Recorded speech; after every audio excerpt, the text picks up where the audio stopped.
ओम शांति। आज 15 जुलाई 2026 के बाबा के अनमोल मधुर महावाक्य सुनेंगे। आज की मुरली में बाबा ने बहुत सुंदर तरीके से कर्मेंद्रिय जीत बनने की प्रेरणा दी है।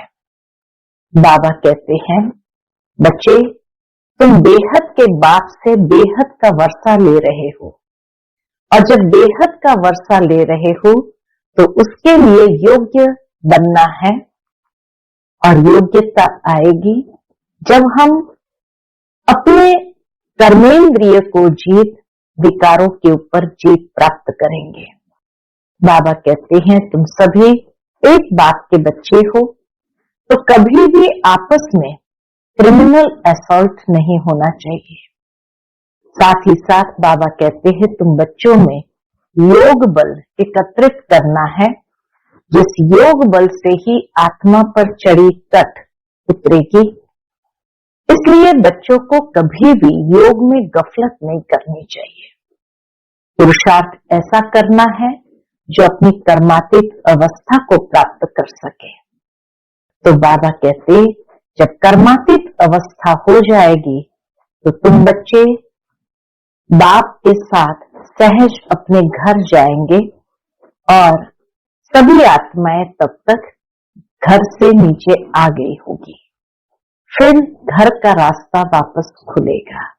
तो सुनते हैं आज के बाबा के अनमोल मधुर महावाक्य। ओम शांति। मीठे बच्चे, योग बल से ही आत्मा की कट निकलेगी, इसीलिए योग में कभी भी गफलत नहीं करो। आज की मुरली से प्रश्न है, बाप ने बच्चों को बेहद का वर्षा लेने की कौन सी युक्ति बताई, जिसमें माया चारों तरफ विघ्न डालती है?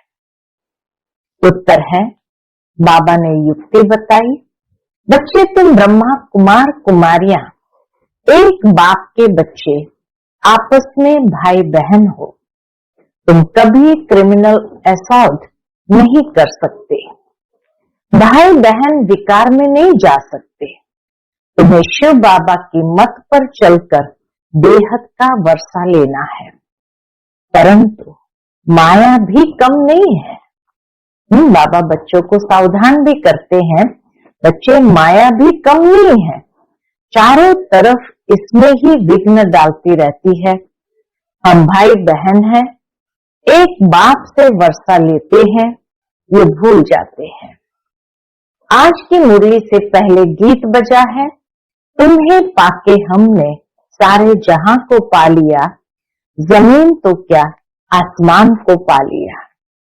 ओम शांति। गीत का एक अक्षर ही काफी है।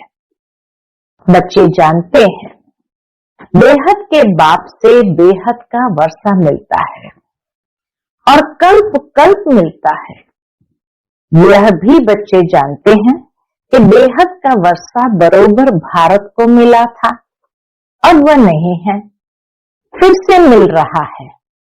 देखते हो, अभी तो स्वर्ग का वर्षा नहीं है, रावण द्वारा नरक का श्राप मिल रहा है। श्राप से मनुष्य दुखी होते हैं, वर अर्थात वर्षे से सुखी होते हैं। श्राप से दुखी होते हैं, वर अर्थात वर्षे से सुखी होते हैं। अब ब्राह्मण बच्चे जानते हैं, वह है बेहद का निराकार बाप, और प्रजापिता ब्रह्मा है बेहद का साकार बाप। शिव बाबा है बेहद का निराकार बाप, और ब्रह्मा बाबा है बेहद का साकार बाप। बेहद के साकार बाप प्रजापिता ब्रह्मा बिगर कोई होता नहीं।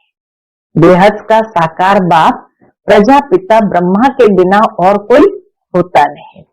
मैं गांधी जी को बापूजी कहते थे, परंतु कायदे सिर सारे मनुष्य सृष्टि का तो वह बापूजी हो न सके। गांधी को भी बापूजी कहते थे, लेकिन बाबा कहते सारे मनुष्य सृष्टि का बापूजी तो वो हो न सके। सारी निराकारी वर्ल्ड का बापूजी है शिव। निराकारी दुनिया का बापूजी है शिव। अभी तुम बच्चे जानते हो हम शिव बाबा के बने हैं। शिव बाबा ने आकर हमको अपना बनाया है। किसलिए बनाया है? वर्षा देने लिए। मधुबन आते हैं किसके लिए? बच्चे मधुबन आते हैं किसके लिए? शिव बाबा से मिलने के लिए। परंतु वह निराकार है, सिर्फ शिव बाबा कहने से समझेंगे नहीं, इसलिए कहा जाता है बाप दादा। सिर्फ शिव बाबा कहने से मनुष्य भी नहीं समझेंगे, निराकार कैसे आएंगे, वर्षा कैसे देंगे, इसीलिए कहा जाता है बाप दादा, अर्थात शिव बाबा और ब्रह्मा दादा। दादे का नाम अलग है, बाप का नाम अलग है। वह निराकार सबका बाप भी है, सबका दादा भी है। सब बच्चों को बाप दादा से वर्षा मिलता है जरूर। बेहद के बाप से सबको वर्षा मिलता है। वह बाप ही सबका दुख हरता सुख करता है। कौन? शिव बाबा। सतयुग में कोई भी मनुष्य दुखी हो न सके। नाम है स्वर्ग, वह है हेवन स्थापन करने वाला गॉड फादर। भारत सबसे पुराना है तो जरूर सबसे नया था। आज सबसे पुराना है तो जरूर नया भी था, तब तो अभी सबसे पुराना हुआ है। सतयुग कलयुग भारत को ही कहा जाता है। बरोबर भारत स्वर्ग था। यह लक्ष्मी नारायण राज्य करते थे, ये बुद्धि में है। अभी तुम लक्ष्मी नारायण के मंदिर में जाएंगे तो झट बुद्धि में आएगा कि इन्हों को ये वर्षा कैसे मिला।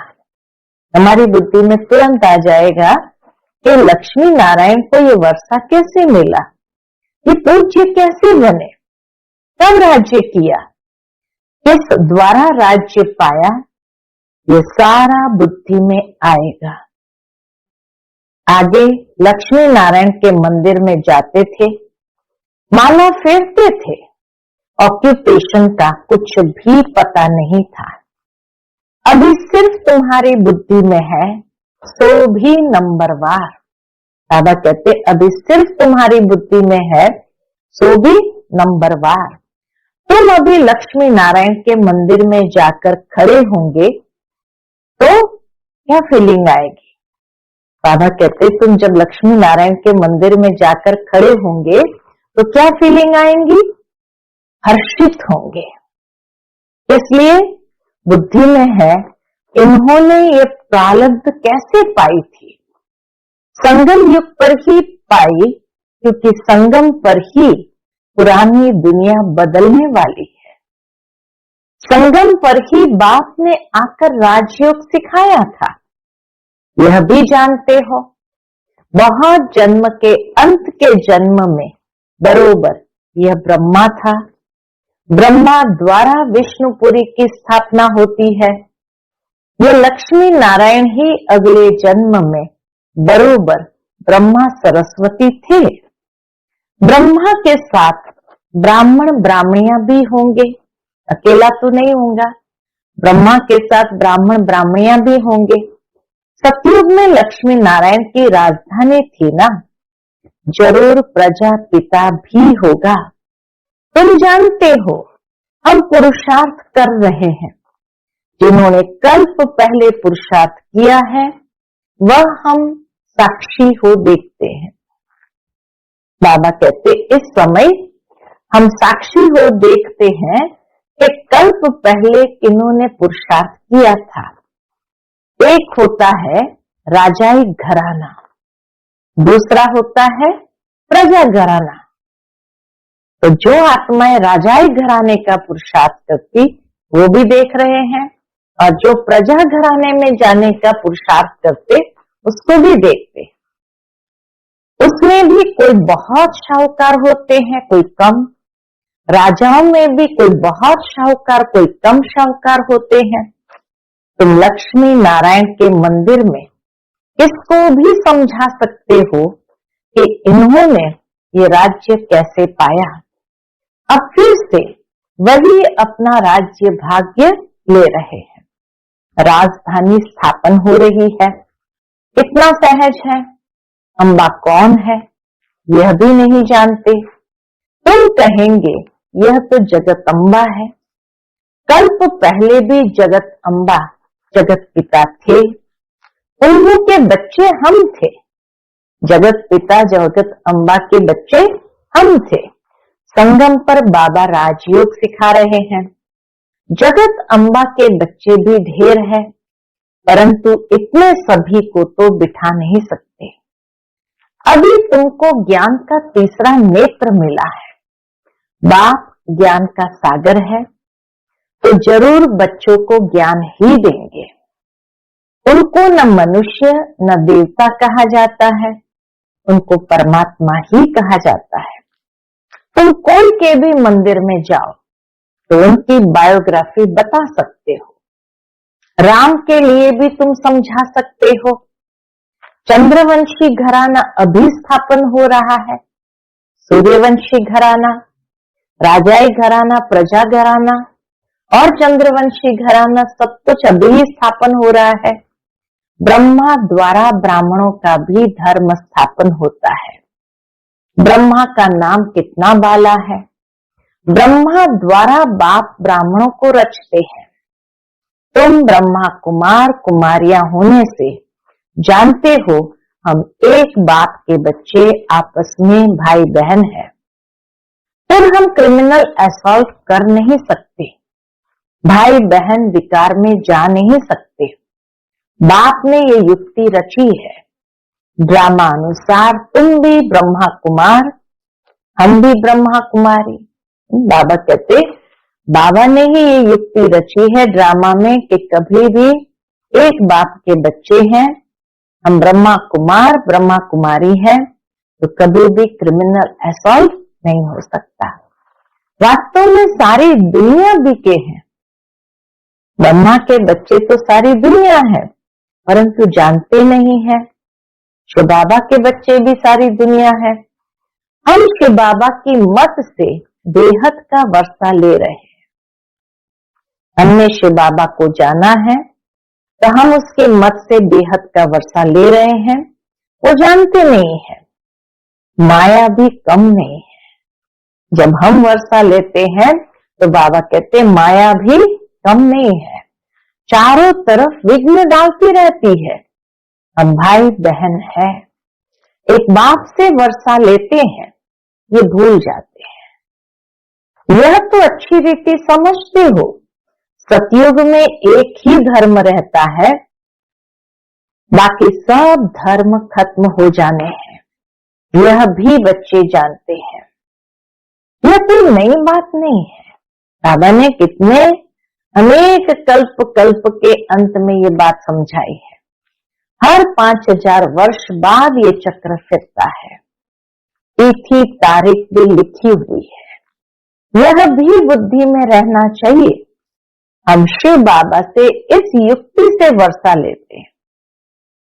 कैसे वर्षा लेते हैं? पवित्रता की धारणा करते हैं इस युक्ति से कि हम एक बाप के बच्चे हैं और बाबा से वर्षा लेते हैं।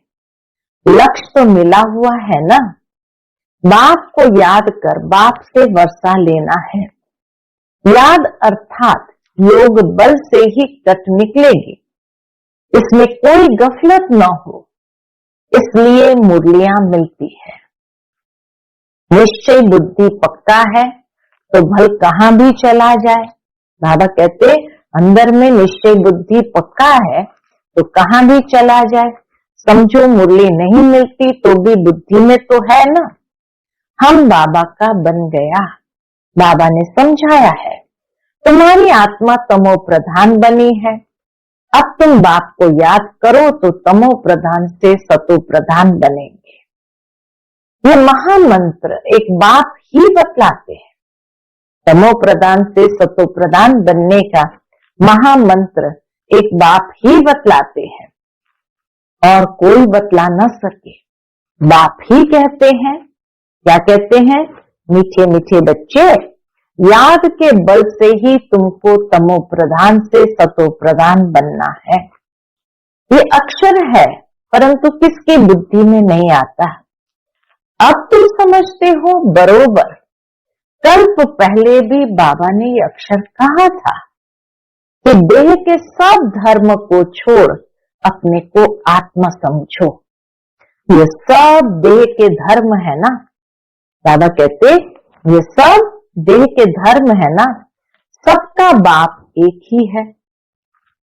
सब आत्माएं उस एक बाप को पुकारती है। पोप भी गॉड को याद करते हैं, कहते हैं ओ गॉड फादर रहम करो, इन मनुष्य की क्रोधी बुद्धियों को पलटाओ तो यह आपस में लड़े नहीं। पोप भी भगवान को कहते हैं, याद करते हैं कि ओ गॉड फादर रहम करो, इन मनुष्य की क्रोधी बुद्धियों को पलटाओ तो ये आपस में लड़े नहीं। याद तो बाप को ही करेंगे ना, और कोई को याद नहीं करते हैं। शिव बाबा को ही पुकारते हैं कि आकर पतितों को पावन बनाओ।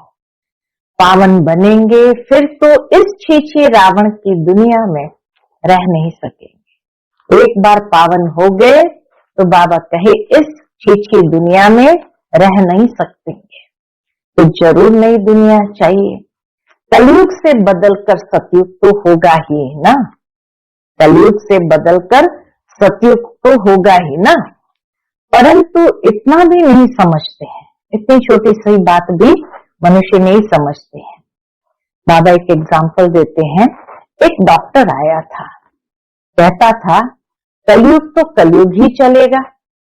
अरे सदैव कलयुग ही कैसे चलेगा? कलयुग कोई अच्छा है क्या? समझते थोड़ी है, सिर्फ भावना है, औरों को ले आते हैं। बाबा कहते यहां लाते भी है, सिर्फ भावना है इसलिए ले आते हैं। उनको तीर नहीं लगता, और कोई आने वाले को तीर लग जाए तो भी कुछ न कुछ दलाली मिल जाएगी। अगर वो आत्मा को भले भावना न है, परंतु अगर किसी को ले आए और उनको तीर लग जाए तो उन्होंने जो श्रेष्ठ कर्म किया उसकी कुछ न कुछ बाबा कहते दलाली मिल जाती है, उस आत्मा को लाने वाले को मिल जाती है। स्वर्ग में तो आ जाएंगे, बाप से थोड़ा भी आकर सुनते हैं तो भी स्वर्ग में जरूर चले जाएंगे। फिर भी हेवनली गॉड फादर के सामने आकर बैठे हैं। बाप समझाते हैं मैं सबका बाप हूं ना। कोई मानते नहीं कि शिव बाबा कैसे आएगा। अरे आत्मा आ सकती है तो मैं क्यों नहीं आऊंगा? बाबा कहते अगर आत्माएं आ सकती है, एक दूसरे में प्रवेश कर सकती है, तो मैं क्यों नहीं आऊंगा? आत्मा एक शरीर छोड़ दूसरे में जा सकती है, तो मैं नहीं आ सकता हूं? पूछते बाबा, नहीं तो मैं कैसे आऊं? अगर नहीं आ सकते हैं परमात्मा तो कैसे आएंगे? पुकारते भी है, हे पतित पावन बाबा आकर पतित से पावन बनाओ। बाप कहते मैं आता ही भारत में हूं, कल्प कल्प के संगम पर एक ही बार आता हूं। तुम जब 84 जन्म पूरे करते हो तो मैं आता हूं। तुम बच्चों को निश्चय है बाबा आया है फिर से वर्षा देने। बाप कहते मेरा धंधा ही है पुरानी दुनिया को बदलकर नई दुनिया स्थापन करना, ये बाबा का धंधा है। इसलिए गाया हुआ है नई दुनिया की स्थापना, पुरानी दुनिया का विनाश, फिर तुम पालना करेंगे। वहां जाने के बाद फिर पालना करेंगे। रोशनी मिली है ना। काली का मंदिर देखेंगे तो समझेंगे ये झूठा चित्र है। काली बरोबर जगदम्बा है, परंतु ऐसे भयानक रूप नहीं है। बंगाल में काली के आगे बलि चढ़ाते हैं, परंतु जानते कुछ भी नहीं है। बाबा कहते काली के आगे बलि चढ़ाते हैं, परंतु जानते कुछ भी नहीं है। तो बाबा कहते बंगाल में काली के आगे बलि चढ़ाते हैं, परंतु जानते कुछ नहीं है। जगत अम्बा के मंदिर में लाखों आते हैं, सदैव जैसे मेला ही है। छोटी सी मूर्ति रखी है ना, नाम रख दिया है जगत अम्बा। अब जगत अम्बा तो एक होनी चाहिए। सिंध में काली का मंदिर कैसे बनाया था? बाबा स्मृति दिलाते हैं, सिंध में काली का मंदिर कैसे बनाया था। एक बार किले में बम फटा तो एक फकीर ने कहा, काली माता गुस्से हुई है।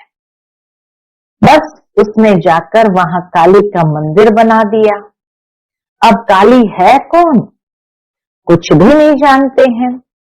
तुमको अब नॉलेज मिली है, ऐसी कोई चीज नहीं जिसको तुम न जानो। समझते हो बाबा से वर्षा ले रहे हैं तो पूरा पुरुषार्थ करना चाहिए ना।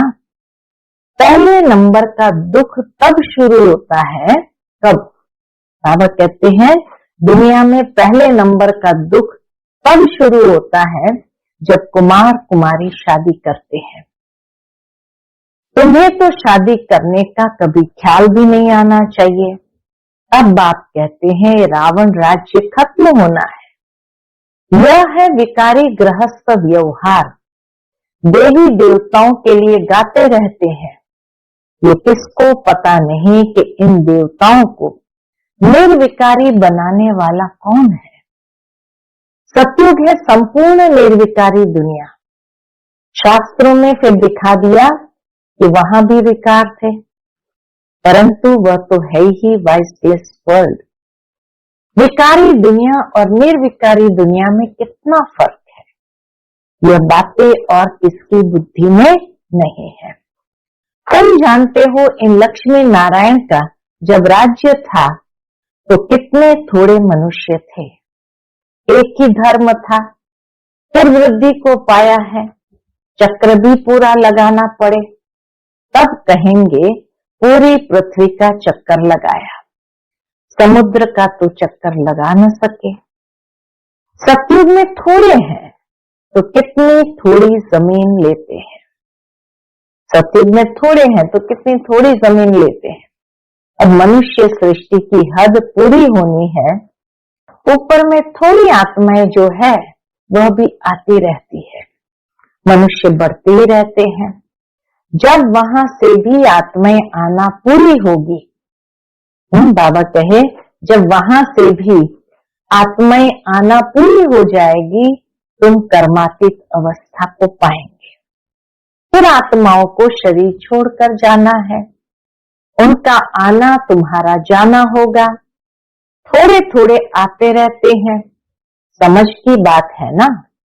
हम पहले पहले जाकर वहां रहेंगे। हमारे होते कोई रहना नहीं चाहिए। हमारे होते कोई रहना नहीं चाहिए। जब ऊपर परमधाम में जाएंगे तो वहां और कोई रहना नहीं चाहिए। ये विस्तार की बातें हैं। बच्चों को फिर भी बाप कहते हैं, अच्छा अपने प्यारे बाबुल को याद करो। कितना प्यार से बाबा कहते, अच्छा अपने प्यारे बाबुल को याद करो, तुमको फायदा है बाप को याद करने में। यह हिस्ट्री ज्योग्राफी तो मनुष्य बहुत पढ़ते हैं, बहुत दूर दूर जाते हैं, मून में भी जाते हैं। यह है साइंस का घमंड। अति में जाते हैं। मून में कुछ खड़ा थोड़ी है। तुम तो सूर्य चांद से भी पार जाते हो तो भी घमंड नहीं। वो मून तक जाते हैं तो भी घमंड में आ जाते हैं। यह नॉलेज तुम्हारी बुद्धि में अभी है। समझते हो ड्रामा प्लान अनुसार बाबा ये सब बतलाते हैं। बाप ही कहते हैं मैं तुमको पतित से पावन बनाता हूं। ये मेरा पार्ट है। भक्ति मार्ग में भी ये हमारा पार्ट है तो ड्रामा ना। जैसे तुम पाठधारी हो, मैं भी पाठधारी हूं। मेरा काम है तुमको पतित से पावन बनाना। जो कुछ करते हैं तो उनकी महिमा होती है ना। इन लक्ष्मी नारायण की कितनी महिमा है, परंतु उन्हों को ऐसा लायक किसने बनाया? ये सुख धाम के मालिक थे। अभी तो अनेक प्रकार के कितने दुख है। आज कोई मरा, झगड़ा हुआ, बल्कि इसके पास लाख करोड़ पदम है, परंतु अगर कोई बीमारी आदि आ जाती है तो क्या करेंगे? बिरला के पास कितने पैसे हैं? बाबा बिरला को याद करते कितने पैसे हैं? एक जन्म में पैसा देखने में आता है, परंतु ऐसा कोई नहीं है जिसको कोई दुख नहीं हो। हर एक को इस दुख की दुनिया में दुख जरूर है ही। किसी न किसी प्रकार का दुख सभी को होता है। अभी तो ये पैसे आदि सब मिट्टी में मिल जाने हैं, कोई काम भी नहीं आएंगे। अच्छा, मीठे मीठे सिकिलते बच्चों प्रति माता पिता बाप दादा का याद प्यार और गुड मॉर्निंग। रूहानी बात की रूहानी बच्चों को नमस्ते। हम सभी रूहानी बच्चों की रूहानी माता पिता बाप दादा को याद प्यार, गुड मॉर्निंग और नमस्ते नमस्ते। शुक्रिया बाबा, शुक्रिया। आज की मुरली से धारणा के लिए मुख्य सार है। पहली पॉइंट, कर्मातीत अवस्था को प्राप्त कर वापस घर जाना है, परंतु जाएंगे तब जब आत्माओं का आना बंद होगा। इस विस्तार को बुद्धि में रख एक बाबुल को प्यार से याद करना है। उस बाबुल को बहुत प्यार से याद करना है। दूसरी पॉइंट, ज्ञान की रोशनी मिली है, इसलिए निश्चय बुद्धि बन बाप से पूरा वर्षा लेना है। कहां भी रहते याद के बल से आत्मा को तमो प्रधान से सतो प्रधान बनाने का पुरुषार्थ करना है। आज का बाबा का मधुर वरदान हम बच्चों के प्रति है, स्वमान में स्थित रह विश्व द्वारा सम्मान प्राप्त करने वाले देह अभिमान मुक्त भव। स्वमान में स्थित रहे विश्व द्वारा सम्मान प्राप्त करने वाले वे अभिमान मुक्त भव। पढ़ाई का मूल लक्ष्य है देह अभिमान से न्यारे हो देही अभिमानी बनना। इस देह अभिमान से न्यारे अथवा मुक्त होने की विधि ही है सदा स्वमान में स्थित रहना। संगम युग के और भविष्य के जो अनेक प्रकार के स्वमान है, उनमें किसी एक भी स्वमान में स्थित रहने से देह अभिमान मिटता जाएगा। स्वमान में स्थित रहने से देह अभिमान मिटता जाएगा। जो स्वमान में स्थित रहता है उन्हें स्वतः मान प्राप्त होता है। सदा स्वमान में रहने वाले ही विश्व महाराजन बनते हैं और विश्व उन्हें सम्मान देती है। आज का स्लोगन है, जैसा समय वैसा अपने को मोल्ड कर लेना, यही है रियल गोल्ड बनना। जैसा समय वैसा अपने को मोल्ड कर लेना, यही है रियल गोल्ड बनना। आज का व्यक्त इशारा है, ज्वाला स्वरूप स्थिति में रहे शक्तिशाली याद का अनुभव करो। उसके अंतर्गत बाबा कहते, अभी निर्भय ज्वालामुखी बन, प्रकृति और आत्माओं के अंदर जो तमो गुण है उसे भस्म करो। तपस्या अर्थात ज्वाला स्वरूप याद, इस याद द्वारा ही माया व प्रकृति का विकराल रूप शीतल हो जाएगा। आपका तीसरा नेत्र ज्वालामुखी नेत्र माया को शक्तिहीन कर देगा। अच्छा, ओम शांति।